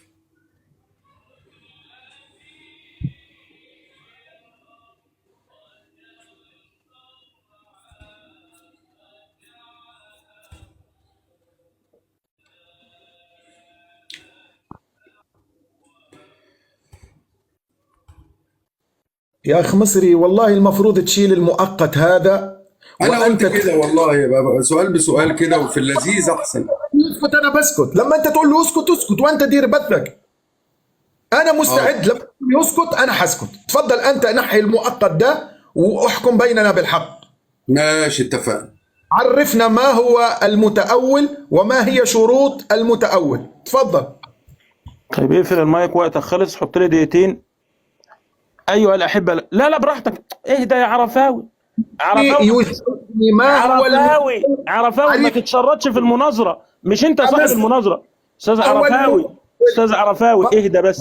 انا عايزك لا مصري، اهدى يا استاذ. هو يقصد ان تبقى فيس تو فيس. ما فيش مشكله، انا بجاوب والله. هو وانت تسيبه يتكلم وقت ما هو يتكلم. طيب خلاص، يبقى سيبني، ما تقاطعنيش براحتك. عايز ما تقاطعنيش لحد ما اخلص الدقيقتين، وخلي المايك بتاعه مفتوح. بس اللي هيجي هو كده هو اللي يتكلم. حط دقيقتين عشان نبقى عارفين بس. كبير ما تقلقش. الان حط لنا دقيقتين. الان يا جماعه الخير، انا جاوبته كم مره عن السؤال؟ جاوبته 3-4 مرات. فين انا دلوقتي؟ ليا 3 اسئله. ايه ده يا استاذ؟ اقفل المايك بقى. عيب الصوت يا شيخ احمد، الصوت بعد. طيب عيب، عشان كده عيب. الان يا جماعه الخير، انا سالته 3 اسئله. فين جواب اسئلتي؟ انا جاوبته 5 مرات وهو ما فهمش. انا مالي؟ الان النبي صلى الله عليه وسلم عندما قال يصلح الله به بين فئتين عظيمتين، من هي الفئة الثانية العظيمة؟ ممكن تجاوبني يا عرفاوي؟ يا أستاذ مصري. طيب أنا خلاص، إذا مش هيجاوب اقفل بقى المايك. أنا بس بوديك عشان أنت اقفل المايك. خلاص اقفل المايك. يبقى إذا يا أستاذ مصري، خلاص اهدى بس، اهدى انا مش عايزك تتعصب. انا اول مره اشوفك متعصب كده، اول لا مره اشوفك متعصب، يا اول مصر. مره اشوفك متعصب. اهدى بس، اهدى يا استاذ مصري. بما انه لا يجيب عن اسئلتي في وقتي، يبقى انا اجاوب في وقتي. خلاص كل واحد له دقيقتين، والحكم للمتابع الكريم. هو مش قادر براحته، خلاص ما تفتحش المايك، ولا خلاص الناس كلها تسمع الان. ايها الاحبه الاكارم، انا لي 3 اسئله، مره ثانيه اجيب عن سؤالي. المتأول هو الذي وقع في القتال عن غير قصد، هو الذي وقع في القتال عن غير قصد، هو الذي وقع في القتال عن غير قصد، هو الذي وقع في القتال عن غير صوت يا استاذ احمد، صوت. هو الذي وقع في القتال عن غير قصد، هو الذي وقع في القتال عن غير قصد، هو الذي وقع في القتال عن غير قصد. بقالي ساعة بشرحها له.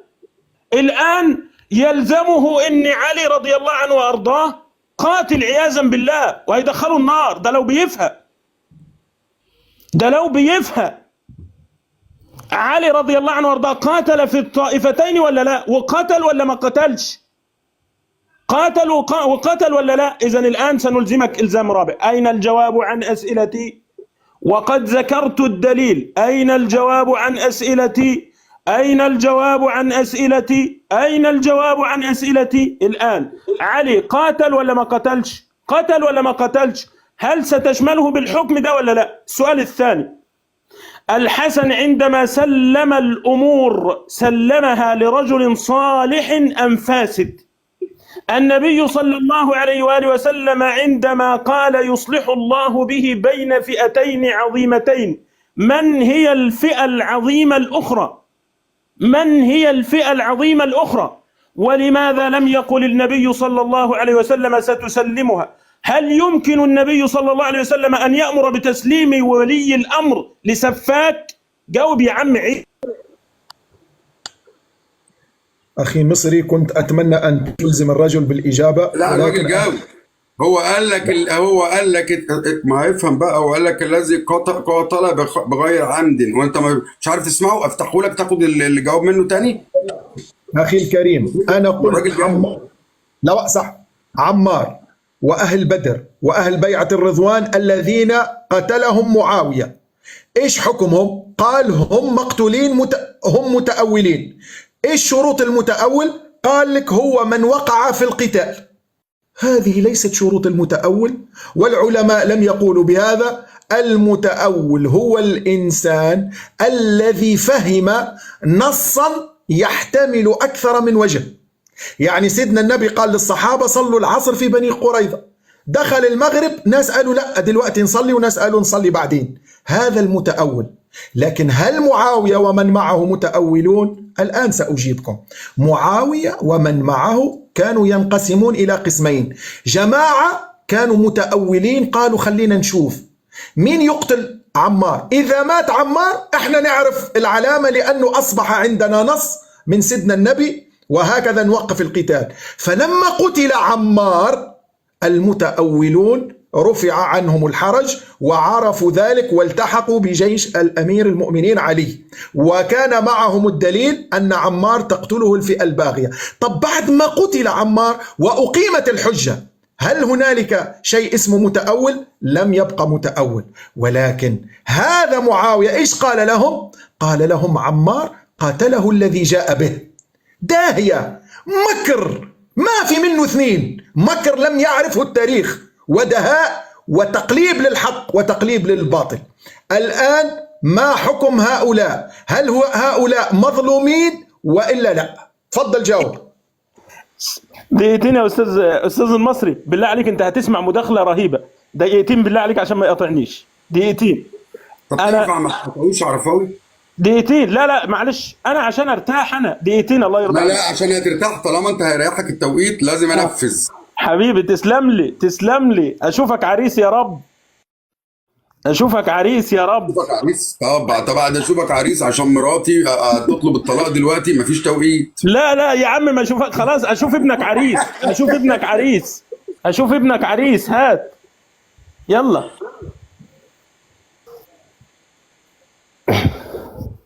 طيب انا ممكن اجيب له نصوص، لكن ايه رايكم يا اخوانا ان انا اثبت لكم من كلام الاستاذ العرفاوي الجميل مره تانية ان هو اثبت ان القتال ده قتال تاول. قال لك ايه؟ ركز كده يا استاذ مصري.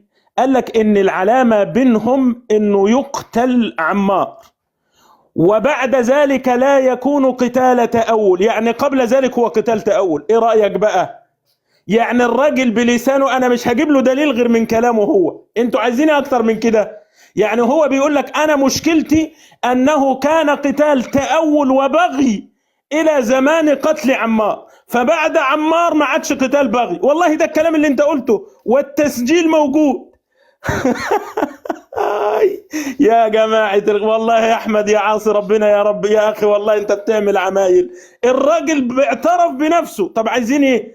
لكن أنا بقول هو قتال بغي إلى النهاية، إلى النهاية. هو قال لك بس قتال بغي نص نص لحد ما عمار اتقتل. الآن بقى نضيف له سؤال جديد نتحداه زي امبارح كده، أن يثبت لنا من المخطوط ويح عمار تقتله الفئة البغية. هذه اللفظة غير موجودة في نسخة البخاري، وقد أتينا من النصوص. الآن نرجع بقى، ما عادش يأتي بالسؤال ده تاني، هو بنفسه اللي جاوب عليه، هو بنفسه اللي جاوب عليه.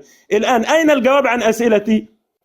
يا جماعة الخير، هو المناظر جاي يعمل ايه لما هو ما بيجاوبش عن اسئلتي، لما هو لا يرد عن اسئلتي؟ الى الان احنا وصلنا كم سؤال يا استاذ؟ 4. خلاص الاستاذ عرفاوي هو بدأ المناظرة، شوف باقي كم مداخلة ونختم، لان هو مش هيجاوب. السؤال الاول، هل الحسن سلم الامور لرجل صالح ولا رجل فاسد؟ الامر الثاني، علي رضي الله عنه وارضاه شارك في القتال ولا لا؟ هل يشمله الحكم ولا لا اللي انت بتقوله من باب الالزام؟ الامر الثالث، ان النبي صلى الله عليه وسلم قال بين فئتين عظيمتين، من هي الفئه الثانيه؟ السؤال الرابع والخامس موجودين، جاوب يا رجل. أيها المسلمون، هذا الرجل يدلس على القرآن ويدلس على السنة ويدلس علي أنا. الكويرات البيضاء والحمراء اللي عنده تدليس. اسمعوا ماذا قال. قال أن عمار حينما قتل فخلاص إذن هو قتال تأول. أنا قلت لك إن أنت تريد هذا وتجعله تأولا، وأنا لم أسلم لك أنه متأول، فبعد موت عمار رفع التأول، فهمت؟ لكن أنت مدلس. رقم 2، لو كان هذا الأمر كما أنت تقول طائفتين وعادي وما فيش مشكلة ونقتل أهل بدر و لماذا قال النبي عليه الصلاة والسلام يدعوهم إلى الجنة ويدعونه إلى النار؟ إذن المسألة فيها جنة ونار، وليس كما أنت وطائفتك تقولون وإن طائفتان من المؤمنين اقتتلوا. هذا يتعارض مع القرآن. من قتل مسلما متعمد ومن قتل نفسا فكأنما قتل الناس جميعا، ويوم القيامة يأتي المقتول ويمسك القاتل ويقول أي ربي هذا قتلني، وهذه نصوص في السنة، وأنت تقول هو قتال طبيعي وعادي وما في أي مشكلة. آخر مرة يا مصري سأسألك، هل الصحابة الذين قتلوا مظلومين؟ وإن لم يكونوا مظلومين والآخرين قتلوهم قتل تأول ونحن بينا أنه لا يوجد قتل التأول، هل بعد مقتل عمار بقي التأول؟ هو لا يريد أن يجيب. هل ممكن للمتأول أن يتأول ومعه نص قطعي الثبوت والدلالة وهو كلام النبي في ذلك الزمان؟ وكان النبي صلى الله عليه وسلم بين موته وهذا النص كم بضع من السنوات. ألزمه بالجواب. أعطني دقيقتين، أنا في المداخلة دي هأذكر نصوص كثيرة، دقيقتين الله يرضى عنك.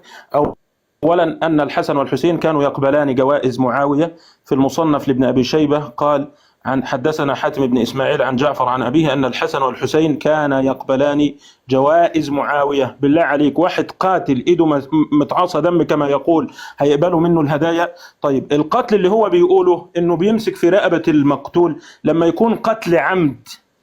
طيب انت عندك دلوقتي القتل الخطأ، لو انت معدي بالسيارة وجاي واحد قطع عليك الطريق، ده اسمه ايه؟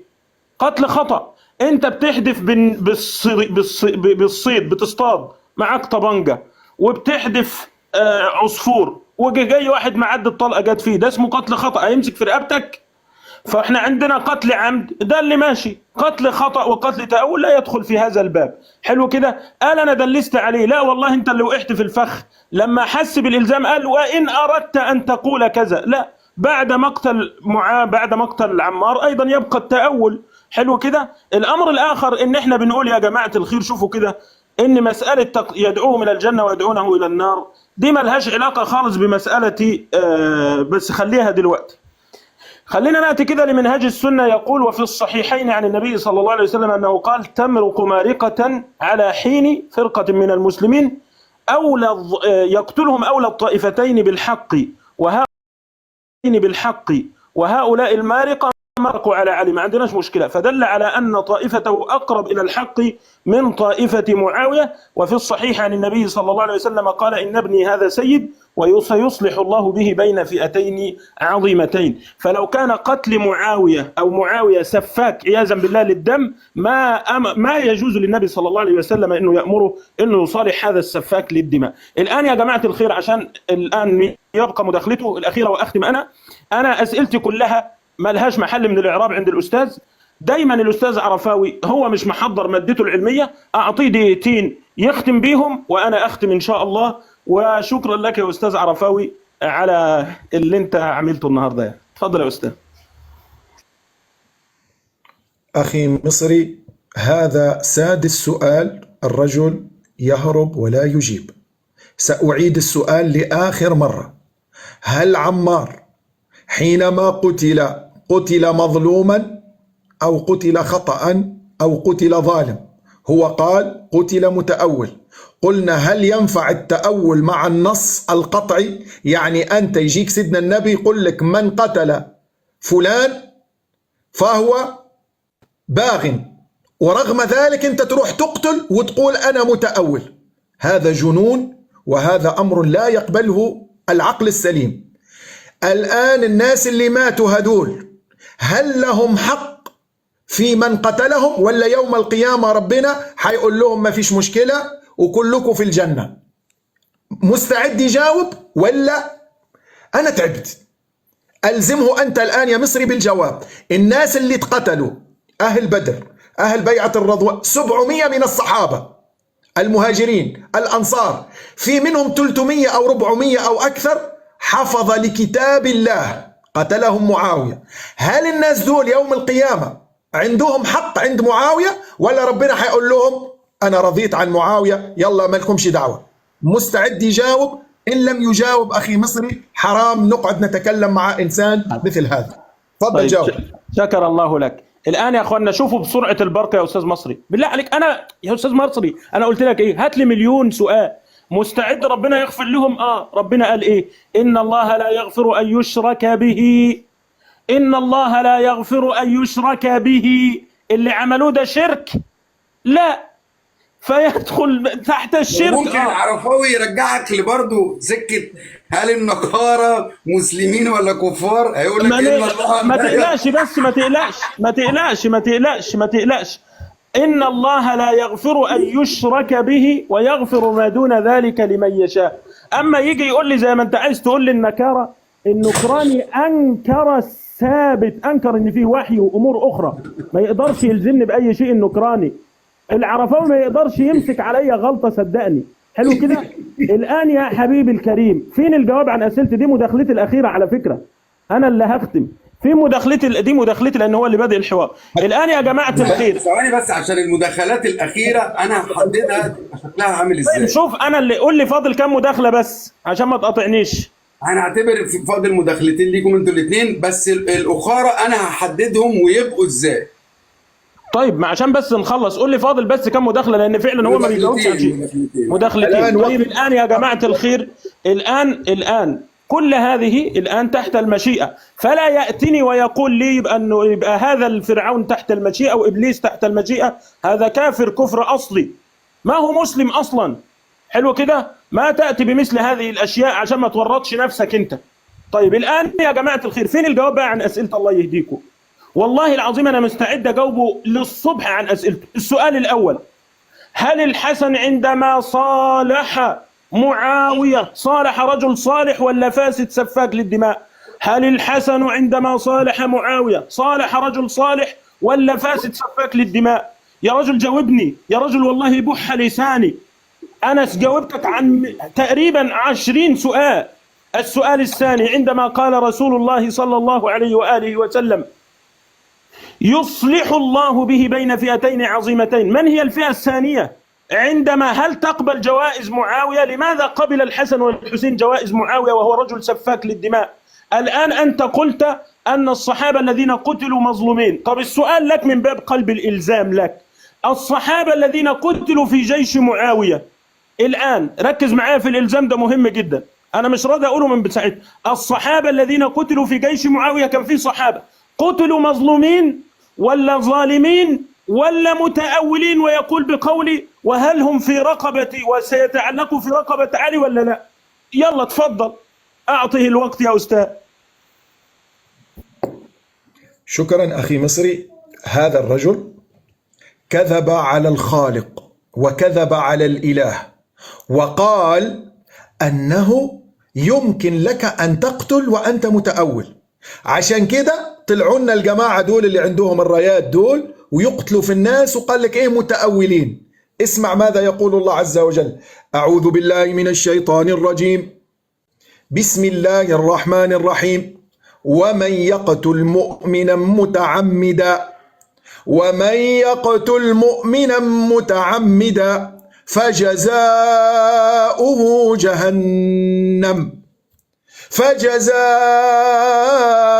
جهنم خالدا فيها وغضب الله عليه ولعنه وأعد له عذابا عظيما.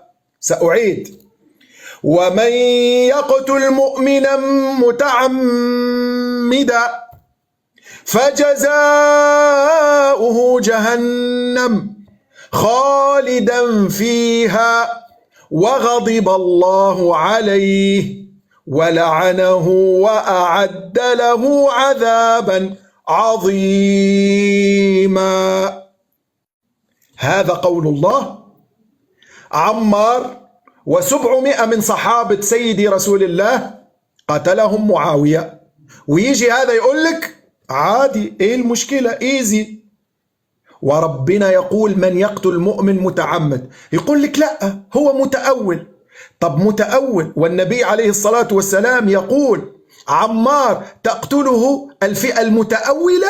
لا، سيدنا رسول الله هو الذي يعطي الخبر اليقين. يا مصري اسمع النص: ويح عمار تقتله الفئة المتأولة اللي ما كانتش واخده بالها، لا، تقتله الفئة الباغية. طيب يا ربنا ايش هو البغاء وما هو؟ يقول الله عز وجل في البغي: إن الله يأمر بالعدل والإحسان وإيتاء ذي القربى.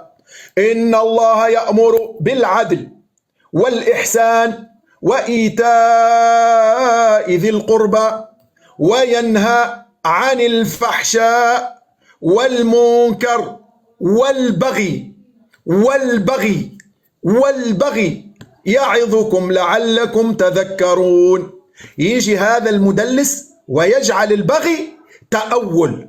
و700 من أصحاب رسول الله من أهل بدر صلى الله عليه وسلم وأهل البيعة الذين قال الله فيهم رضي الله عنهم ورضوا عنه، يأتي معاوية ويقتلهم عن بكرة أبيهم ثم يقول لك متأول. حسبنا الله ونعم الوكيل. ويوم عمار وأهل بدر وأهل بيعة الرضوان سيأتون والله عز وجل سيأخذ لهم حقهم. وسيعلم الذين ظلموا أي منقلب ينقلبون. شوف الجواب بسرعة يا أستاذ مصري. الوقت شوف الجواب بقى بسرعة، وقته عدى بكتير. الآن بصوا يا أخوانا، شكرا لك على الخطبة العصماء. بسرعة الآية التي قرأها ومن يقتل مؤمنا متعمدا، إيه علاقة دي بالآية؟ مين قال لك إن ده قتال تعمد؟ شكرا لك يا حبيبي. الآن أنت اللي نسبت الكذب. ليه بتقاطعني؟ ليه بتقاطعني؟ أنا مش سمعت حضرتك؟ أنت حضرتك جاي تسمع لنا قرآن؟ هو احنا قلنا ده قتال تعمد ولا ده قتال بغي؟ أنت اللي نسبت الكذب لربنا، لأن ربنا قال وإن طائفتان من المؤمنين اقتتلوا فأصلحوا بينهما فإن بغت إحداهما. فالآن يعني أنا ينفع أقول لك يا أستاذ مصري إن من يقتل مؤمنا خطأ، ما في آيات أخرى ومن قتل مؤمنا خطأ ده خالد مخلد في نار جهنم؟ لا. فقتال الخطأ وقتال البغي لا يدخل في القتال المتعمد. واضح؟ فاحنا عندنا في العقوبات، في قانون العقوبات يقول لك القتل العمد خلاف قتل الخطأ، خلاف. حضرتك جبت لنا آية في غير محل النزاع يا حبيبي، اقعد اقرأ فيها للصبح. شكرا ليك. طيب الآية اللي أخرى إن الله يأمر بالعدل والإحسان وإيتاء ذي القربى وينهى عن الفحشاء والمنكر والبغي. يعني الآن أنت حضرتك فهمت البغي هو قتال البغي. يعني أنا لما أجي أقول قتال البغي هو البغي، يبقى أنت نسبت البغي لربنا عياذا بالله، لأن ربنا جوز هذه الصورة وإن طائفتان من المؤمنين اقتتلوا فأصلحوا بينهما فإن بغت إحداهما على الأخرى. فأنت حضرتك اللي نسبت الظلم لله عز وجل عياذا بالله، لأنك حضرتك فهمت الآية غلط ونزلتها على الآية الثانية. طيب لو فرضنا جدلا إن فهمك ده صحيح، كان واجب على علي إنه ما يقاتلش أصلا. لو إن القتال بغي ما كانش علي قاتل أصلا، كان يصالح، ما كانش يدخل الصحابة. الآن أين الجواب عن شفت بقى الفرق بين منهجيته ومنهجيته؟ أنا بسيبه يقعد يقرأ قرآن وجميل ولذيذ، وبعدين أجي تك على دماغه قالب الإلزام. لا قصدي يعني بقلب الإلزام، مش قصدي حاجة والله. الآن فين الجواب بقى عن أسئلتي؟ أين الجواب عن أسئلتي يا أستاذ عرفاوي يا جميل يا لذيذ يا لطيف؟ السؤال الأول: الحسن عندما صالح معاوية صالح رجل صالح أم فاسد؟ الحسن، وهعيد كل سؤال 5 مرات. الحسن، بدل ما انتش قد المناظرة بتطلع المناظرة ليه؟ أنا عايز أفهم، واحد ما بيجاوبش عن الأسئلة جاي ليه؟ الحسن عندما صالح معاوية صالح رجل صالح أم فاسد؟ لماذا قبل الحسن والحسين جوائز معاوية وهو رجل سافك للدماء؟ لماذا قال النبي صلى الله عليه وآله وسلم يصلح الله به بين فئتين عظيمتين وأنت تدعي أنه سفاك للدماء؟ كيف تقول فئتين عظيمتين وهو سفاك للدماء؟ البغي، لماذا الصحابة الذين قتلوا على يد علي في جيش معاوية مظلومين ولا هذا قتال تأول؟ 4 أسئلة. الآن السؤال الأخير والخامس: أنت قلت عمار تقتله الفئة الباغية، ما احنا من امبارح بنقول لك نتحداك أن تثبت اللفظة دي من مخطوطة البخاري، وجبنا لك أن اللفظة دي مش ثابتة في نسخ البخاري. يا حبيبي أنت بتبني حاجات في راسك أنت. حط لنا بقى وقت الله يرضى عنك يا أستاذ مصري عشان ننهي. مفيش جواب خلاص يا حبيبي، أنت هتفضل لا وقف. فاضل مداخلة واحدة ليك. سألني 4 فاضل مداخلة ليك. لا المداخلتين. اتفضل، فاضل لك آخر مداخلة. احنا مش هنفضل انت ما بتجاوبش عن حاجة. اتفضل. لا بعد ما المناظرة تنتهي. بص انا هقول لك حاجة، اهدى بس يا عرفاوي. طب بس اسمعني يا حبيبي، اسمعني. لا انا هسكت. بص يا استاذ مصري، انا عشان بس اسمعني، عشان اللي بيسجل ينهي التسجيل وانا اقعد معاه يسألني براحته. انا مش فاضل. خلص، دي مداخلته الأخيرة، مداخلتك الأخيرة. اتفضل. يلا مداخلتك مش على كده. لا الأستاذ مصر قال المداخلتين. يلا اسكت. أما محاولة تلميعك لمعاوية بأن أمير المؤمنين الحسن صالحه، فقد صالح النبي صلى الله عليه وسلم كفار قريش وتنازل عن رسول الله وقال هذا ما تصالح عليه محمد بن عبد الله، وكان ذلك الصلح فيه خير للمسلمين. فتقديم مصلحة الجماعة على مصلحة الفرد والمصلحة الراجحة، وده موضوع أكبر من دماغك أنت ما بتفهمش فيه. رقم 2، أنك تقول قبلوا الهدايا، فالنبي صلى الله عليه وسلم قال الهدية لا ترد، وآل بيت النبي صلى الله عليه وسلم لا يقبلون الصدقة، وكل ما كان يأتيهم من معاوية يضعونه في فقراء المسلمين. رقم 3، تقول أنك الاقتتال أن الله قال وإن طائفتان من المؤمنين، نعم طائفتان من المؤمنين، ما بهم تضاربوا تصاوتوا بالنعال بالضرب فهم مؤمنون، لكن لما تحمل السيف لكي تقتل إنسانا وتنهي له حياته ده موضوع تاني. فالآن أنت بين أمرين اثنين، جاوبنا، هل الصحابة دول عندهم حق يوم القيامة في من قتلهم؟ إذا ما عندهم حق قدم الدليل، لأني أنا الآن سأعطي للناس الدليل على أن هؤلاء سيأخذون حقهم يوم القيامة من الكتاب والسنة. وأنا حدي لك كده حديث، ده هدية مني ليك. يقول النبي عليه الصلاة والسلام، وهذا الحديث عند ابن أبي شيبة: أول من يبدل سنتي رجل من بني أمية. يا ترى مين الراجل ده؟ هذا ما سنعرفه حينما يأتي كبرائك، لأني أنا أصلا ما دخلت معك في المناظرة، فعندي يمكن 60 معلومة سأقدمها للمسلمين، ولكن لما يأتي ذلك كبيرك الذي زج بك ليجس إيش عندي أنا من معلومات، أبشرك أني أنا مخبي كل المعلومات، وأنا كنت شغال معاك بس شمعة، لسه ما ولعت اللمبة أنا مخليها للكبارات بتاعك، لأنك أنت حقل تجارب وبيرسلوك عشان يشوفوا إيش عند العقاوي. فالآن جاوبنا، هل عمار سيأخذ حقه يوم القيامة أم ليس له حق هو وأهل بدر الذين اخر مداخلتين، انت معاك ربع ساعه. لا ربع ساعة ايه؟ لا انا مش افهمني بس افهمني، حتى لو هتقول الاسئله اللي انت كنت مقدمها وتقول صحتها ايه. لا كتير. لا ربع ساعة، لا 5 دقايق عشان التسجيل. هو لا بقى هياخد الربع ساعه كامله. لا 5 دقايق.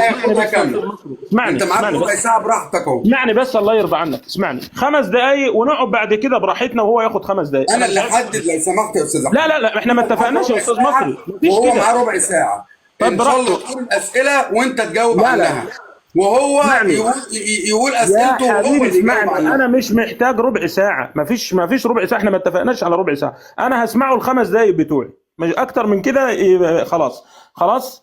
فالان يا جماعه الخير 5 دقايق ب5 دقايق، وبعد ال5 دقايق هقفل التسجيل ونقعد براحتنا نتكلم. خلاص، انا مش هاخد الا 5 دقايق.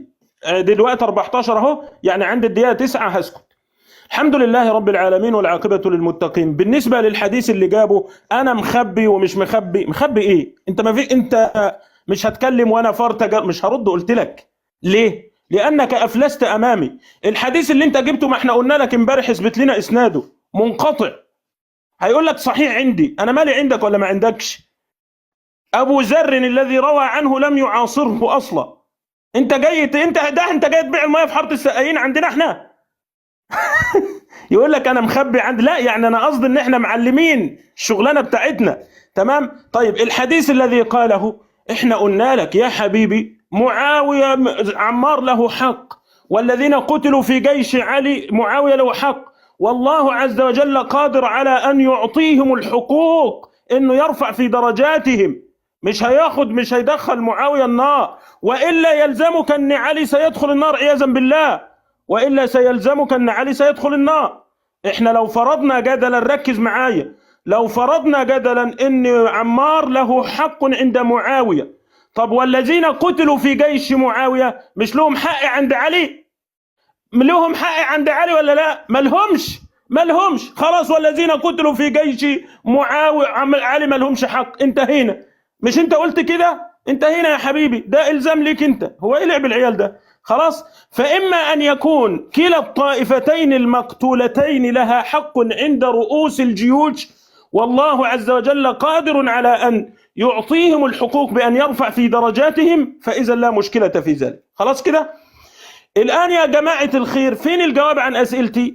أنا هفضل الوقت اللي باقي 5 دقائق لحد الدقيقة 9 أسأل الأسئلة بتاعتي. قال إن النبي صلى الله عليه وسلم صالح كفار قريش. هم كفار قريش، النبي لما صالحهم اداهم الولاية وقال لأبو لهب قود الأمة أنت، ولا كان هو رئيس الدولة؟ إيه المثال ده مع المثال ده؟ إذا الآن أنت جعلت من النبي صلى الله عليه وسلم أنه من الحسن أنه صالح الكفار عشان يصح قياسك، فحكمت على معاوية بالكفر، وأنت بتقول أنا ما بكفرش. الصلح ده بين فئتين عظيمتين، والحسن سلم الحكم لمعاوية، إنما النبي كان هو رئيس الدولة في المدينة. إيه علاقة ده بده؟ الأمر الآخر، أنت بتقول لي يقبل الهدايا، يقبل الهدايا من سفاك؟ يعني كان أبو لهب لو جاب له هدية هيقول له تعالى بالأحضان، بالأحضان يا حبيبي بالأحضان. بالله عليكم ده كلام رجل؟ والله. الآن بيقول له باللحظة. الآن يبقى إذن السؤال الأول لم يجب عنه، السؤال الثاني لم يجب عنه، السؤال الثالث لم يجب عنه، السؤال الرابع لم يجب عنه، والأجوبة التي أتى بها كارثية تدل على أنه لا يعرف شيء في العلم. الآن نعيد الأسئلة مرة تانية. أنا مش محتاج ل 14 دقيقة، هسمع منه زي ما قلت ال5 دقايق وهقفل التسجيل ونقعد بقى براحتنا نتكلم بعد ال5 دقايق على بركة الله. الآن يا جماعة لا ده لحد الدقيقة 9، أنا بادئ 14. منصف لحد الدقيقة 9؟ لا والله أنا بادئ، أنا ليا 5 دقايق وبادئ من الدقيقة 14. بقول لك البث كان منصف ولا مش منصف؟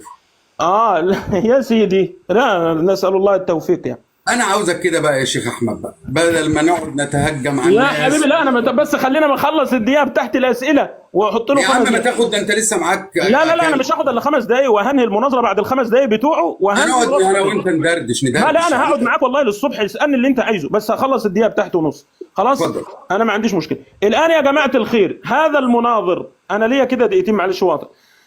المناظر الذي جاء يتكلم في دين الله عز وجل، هو جاء يتكلم ليه وهو ما بيردش على اسئلتي، وعمال يقول لي انا مخبي وكبراءك وانت فار تجارب. لما انا فار التجارب زي ما انت بتقول ومش هرد على مثل هذه الامور، وعملت فيك كده وحالك بقى متعصب وحالتك كرب، فكيف لو جاء بالشيوخ لما حضرتك ما خالص؟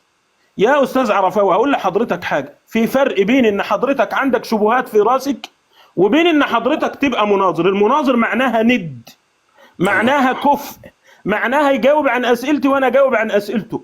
انما حضرتك بعد كده هعمل للاستاذ مصري درس مع الاستاذ، بلاش درس، حصه عادي. درس يعمل لنا درس عادي، حصه وتيجي تسالني. انما تقول لي مناظره وانت ما بتجاوبش، بقى لنا 3 مناظرات كل اسئلتي ما بتجاوبش عليه. يا رجل والله العظيم عيب في حقك اللي انت بتعمله في نفسك ده. وبعدين تقول لي انا مخبي ايه لما في المناظره؟ يعني تخيل يا راجل يا طيب، فاضل 54 سنه يا راجل يا طيب، يعني انا والاستاذ مصري داخلين خناقه معجنه، وبعدين لما يسفلتني اقول له والله انا ورايا رجاله تاكل الزلط، وما جبتش الرجاله اللي تاكل الزلط ليه لما سفلتناك؟